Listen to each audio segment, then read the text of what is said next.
God will never take something away from you without the intention of replacing it with something much better.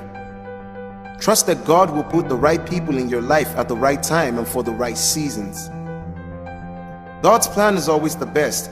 Sometimes the process is painful and hard, but don't forget that when God is silent, He's doing something for you.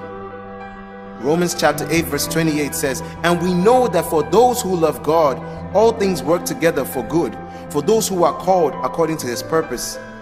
See, I am doing a new thing. Now it springs up. Do you not perceive it? I am making a way in the wilderness and streams in the wasteland." Isaiah chapter 43 verse 19 says this. Now, with these promises, I want you to remember that God will never take something away from you without the intention of replacing it with something much better. So whatever didn't work out for you as planned, this is God's own way of saying, I've got something much better. Proverbs chapter 12 verse 23 says, "Be sensible and don't tell everything you know." When you walk with the Lord, He gives you visions. He gives you visions pertaining to your future, visions pertaining to your life. He gives you visions pertaining to the things He wants to accomplish with you and through you. He causes you to see into the future so you can head for that future. Everybody may not see what you see or know the future that God is guiding you into, but some people try to tell everybody what God is showing them. And at the end of it all, that's one big mistake you should not make. Yes, it's a big mistake, except He's the one leading you to talk about it. Understand that Satan doesn't know what you see until you tell him. He's not omnipresent. He doesn't know everything. And when he hears about what you see, then he starts scheming how to work out a plan to stop you. There are people who, because they couldn't keep certain things to themselves, they lost the beautiful idea they've received from the Spirit. And once they got the idea for something, they started telling people about it, and Satan got wind of it. And guess what he did? He devised the means to stop the idea from materializing. Don't ever give him that chance. If there's one thing I've learned to accept, is that people come and people go. Friends you may have made in the past may no longer be around. People you expected to stick around may have left you, and you ask God why. But get this, we serve an orderly God. He doesn't just allow things to happen because He always seeks the best interest of His creation, and He allows things to happen for a reason. So here are 5 reasons why God may remove a certain person from your life. The first one could be to fulfill His divine plan. God's ultimate plan is that we live forever with Him in His kingdom. And when we give our lives to God, we're giving Him permission to do His will in our lives. Therefore, anything or anyone that comes in the way of fulfilling God's plan in your life, He will remove. Jeremiah chapter 29 verse 11 says, "For I know the thoughts that I think towards you, saith the Lord, thoughts of peace and not evil, thoughts to give you an expected end."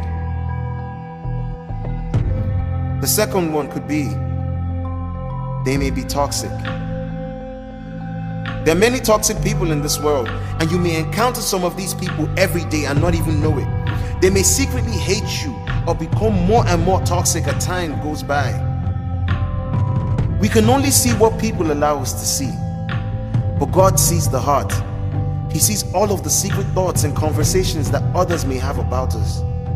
God knows exactly how much we can bear. Therefore, He may remove someone from your life in order to protect you.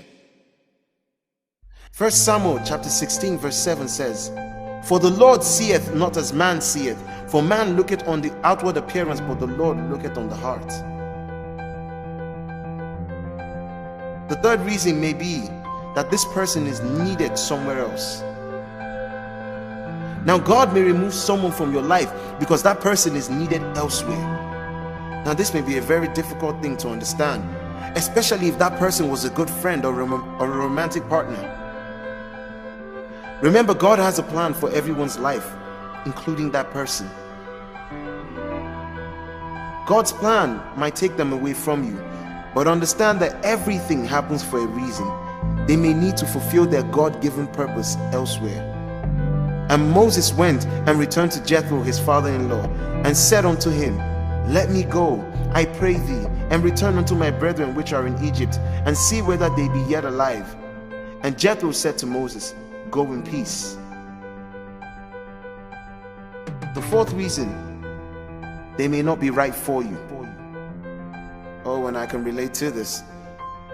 Sometimes God removes someone from your life because he or she isn't right for you, or the timing isn't just right. God may decide to unite the both of you in the future, or he may not. God sees the beginning and the end. We may question why God will allow a perfect man or woman to walk out of our lives, but God knows us, and he will only allow things to happen in our lives that are in accordance with his plan. And we know that all things work together for the good of them that love God and to them who are called according to his purpose. And the fifth reason, God has better things in store and he wants to bless you. Sometimes we hold on to things thinking that this is the best life has to offer. We have no idea what God has in store for us. We sincerely do not have an idea what he has in store, and he's just waiting for us to trust him so we can pour out those blessings. But as it is written, eyes have not seen, nor ears heard, neither has it entered into the heart of man the things which God has prepared for them that love him. And when we place our lives in God's hands, we can rest assured that he's protecting us. And even when we choose to do the opposite of God's will, he's always trying to get us back on the right track. He loves us too much and he doesn't want to lose us. We're that precious to God. And when we understand that everything happens for a reason, it is easier to learn lessons from our experiences. For example, that person may have left because of something you said. Now you can learn to better control your tongue. That person may have left because of what you probably did to him. And now you're going to learn how to control yourself or how to respond better to people rather than react. So when God removes someone from your life, don't chase after them. I want you to see it as a blessing in disguise, because we might not know what the future holds, but we know who holds the future. So we need to trust God and trust that everything that happens, everyone that walks in or out of our lives is for a reason. And when they do leave, remember that they just played their role for a season. Remember that they were there for a season and know the reason why they are there. Because not everyone deserves to be held on to. Not everyone deserves to be attached to. So that's a very important thing. We need to know the place of people in our lives and we need to treat them accordingly. There are friends for a season. There are friends for a season. There are friends for a lifetime. There are acquaintances. There are people that are there to play different roles. But the only problem is that we get them mixed up. So in this short walk in life, we need to know the kind of people we meet and we need to classify them accordingly. And when we place ourselves in God's hand, we can be rest assured that he's protecting us.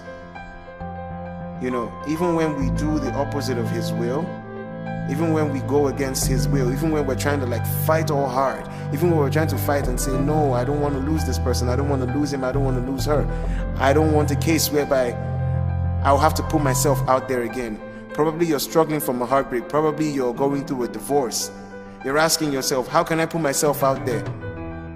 How can I find someone else that's like him? How can I find someone else that's like her?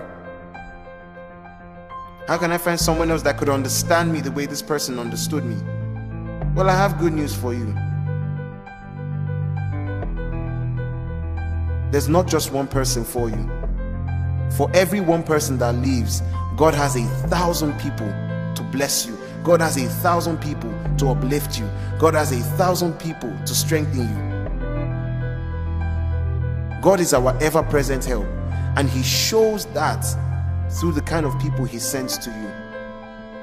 So what do we have to do? We have to be conscious, and we also have to be cautious.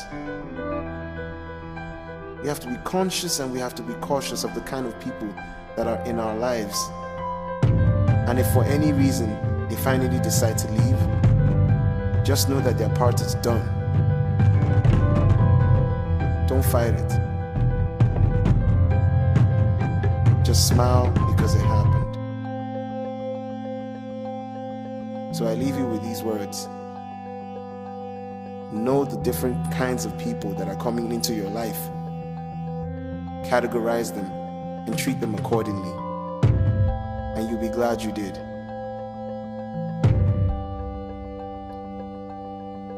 God bless you.